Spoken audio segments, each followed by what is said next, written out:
చుట్టుకుంటాయి, ఆ దాన్ని పోనీయకుండా చుట్టుకుంటాయి, అడ్డుపడతాయి. దానివల్ల ఏమొస్తుందంటే వ్యాధులు, వ్యధలు, బాధలు. మన గమ్యాలు చేయాలి. మనం ఎన్నో లక్ష్యాలు పెట్టుకుంటాం, అది సాధించాలి, ఇది సాధించాలి.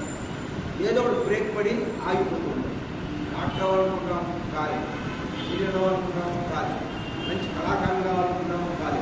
ఎందువల్లంటే మన గత జన్మ వాసనలు, ఈ జన్మ వాసనలు మన కాళ్ళకి బంధంలాగా కరెక్ట్గా కర్మ చేయట్లా మనం. అందుకని కర్మ ఇష్టపడిన కర్మలు సరిగ్గా చేయకపోవడం వల్లనే మీరు మీ బంధాలు ఎదుర్కొంటున్నారు. అవి మీకు వ్యాధులుగా, వ్యధలుగా, బాధలుగా, సమస్యలుగా పరిణమిస్తుంది. ఎందుకని తదర్థం కర్మ కౌంటేయ, నన్ను స్మరించుకొని నా కోసం కర్మలు చేయండి, మీకు క్లియర్గా మంచి దారిని చూపిస్తుంది. సంఘ సమాచారం ఇవన్నీ మిమ్మల్ని ఇబ్బంది పెట్టడం కర్మలన్నీ. సో అదే చెప్పుకుంటూ వస్తే కృష్ణ పరమాత్మ నెక్స్ట్ శ్లోకం చెప్తారంటే మీరేం చేయాలి తెలుసా?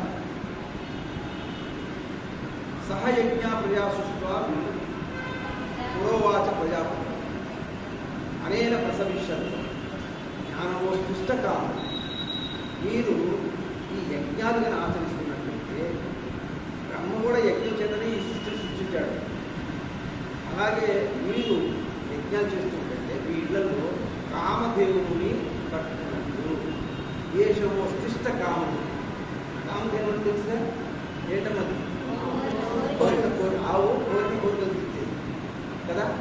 శ్రీ మహావిష్ణువు దగ్గర ఉండేది రాముడు. యాక్చువల్గా లేదు కలుగుతారు. ఈ యజ్ఞాలే కామధేను.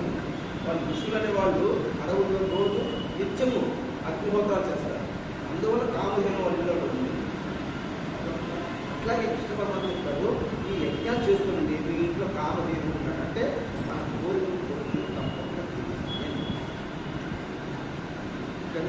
మరి ఈ కోరికలు ఎవరిని కోరాలి? కోరికలు ఎవరైతే మనకు అన్ని సమకూర్చి పెడుతున్నారో, ఎవరైతే మనకు అన్ని సమకూర్చి మనకు ప్రత్యక్షంగా కనపడదు, ఆ దేవతలు మనకి ప్రత్యక్షంగా కనపడదు, మనకు అన్ని సమకూర్చి పెడుతున్నాయో ఆ దేవతలు మనం దీని ద్వారా అవి మనకు ప్రసాదిస్తాయి. ఏంటి ఆ దేవతలు?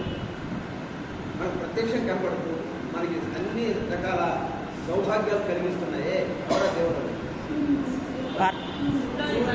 సూర్యుడేవాడు ప్రత్యక్ష దైవము. మన ఉదయాన్నే ఆయన కాంతే వెలుగు లేదు, చంద్రుడు ఆ యొక్క కిరణాలు లేని పంటలు పండవు, సస్యములు అంటే ధాన్యములు పండవు కదా. అంధకారం తొలగదు, అజ్ఞానం తొలగదు, వెలుగు రాదు, జ్ఞానం తొలగదు, అంతే కదా. అన్నిటికీ కారణం ఆయన ఒక ప్రత్యక్ష దైవం. ఇంకా చంద్రుడు, నక్షత్రాలు, చంద్రుని కిరణాల వల్ల మన పంట భూములు, మన వనస్పతులు, తర్వాత పండ్లు, ఔషధాలు ఇవన్నీ సూర్యకిరణాల వల్ల వస్తాయి. సూర్యకిరణాల వల్ల సస్యములు అంటే ధాన్యములు, చంద్రకిరణాల వల్ల మనకి వనస్పతులు, పండ్లు అవన్నీ వస్తాయి. చకోరి పక్షి తెలుసా? చకోరి పక్షి చాంద్ చకోరి చాంద్ చకోరి. చకోరి పక్షి పౌర్ణమి నాడు ఆ చంద్రుని యొక్క కిరణాలను ఆహారంగా తీసుకొని మరలా పౌర్ణమి కోసం వెయిట్ చేస్తుంది. అప్పటి వరకు మళ్ళీ ఆహారం తీసుకుంటుంది. మరి దీనివల్ల మనకి ఏమవుతుంది? ఒక పక్షి ఆ చంద్రుని కిరణాలతో బతుకుతుంది. దాంట్లో కూడా జీవం ఉంది. చంద్రుడు ఒక ప్రత్యక్ష. ఇంకా గాలి కూడా గాలి లేదు మనము బతకలేదు. మెయిన్ మనకు ఆధారం.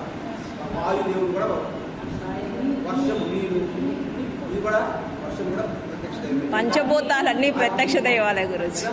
ఈ అగ్నిని మనం ఎంతగా ఉపయోగించుకున్నామంటే ఇదేంది మన ఆహారము భుజించలేము. ఇప్పుడు అన్ని స్టవ్లు చేసే గ్యాస్ వచ్చేసారు. దానికి మూలం మాత్రం అట్నే కదా.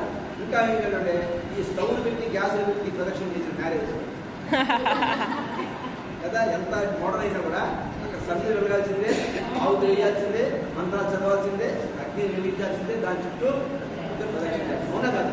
సో అగ్నిని ఒక దేవతగా మనం చూస్తాం. సో ఇవి దేవాన్ భావయతానేనా దేవా భావయత. ఆ దేవతల్ని మీరు, నేను సృష్టించినటువంటి ఈ దేవతల్ని మీరు ఆరాధించండి, సంతృప్తిపరచండి.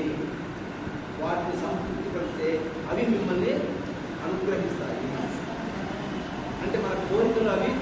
ఉంటాయి. మనం ఎలా సంతృప్తిపరచాలి అంటే వాటికి ఆహుతి ఇవ్వాలి. అవి ఎలా ఉన్నాయి? సూక్ష్మ రూపంలో, శక్తి రూపంలో ఉన్నాయి. వాస్తవం చెప్పండి, అన్ని కూడా వాటి శాస్త్రం ఏం చెప్తుంటే వారి యొక్క ముఖము అగ్ని రూపంలో ఉంటుంది. ఈ దేవతల యొక్క ముఖము అగ్ని రూపంలో ఉంటుంది. అగ్ని రూపంలో ఉండి ఆ యొక్క ఆహుతిని స్వీకరిస్తుంది. ఏంట ఆహుతి అంటే పవిత్రమైనటువంటి జంతువు. ఏంటది? ఆవు. మనకి పవిత్రమైనటువంటి జంతువు ఆవు యొక్క పిడకలతో